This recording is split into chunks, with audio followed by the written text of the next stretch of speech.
আমি থাকলে ওদের বলগার বাবাদেরকে বাঁচানো সম্ভব ছিল না, এই জন্য আমাকে আটকাই দিল। কিন্তু তারপরও বাঁচে নাই, এরপরও মরছে সব।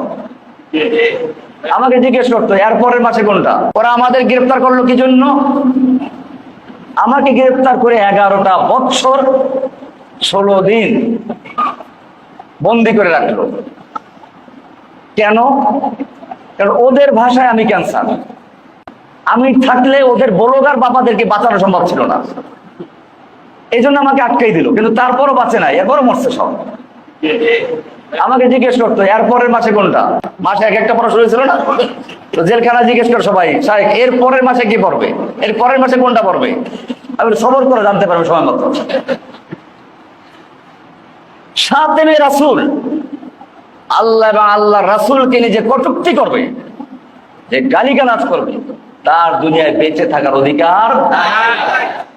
তার মানে হচ্ছে ওদেরকে একেবারে নির্মম ভাবে, নির্দয় ভাবে কেটে টুকরো টুকরো করে ফেলে, কোনো দয়া মায়ার কোনো সঞ্চার করা যাবে না।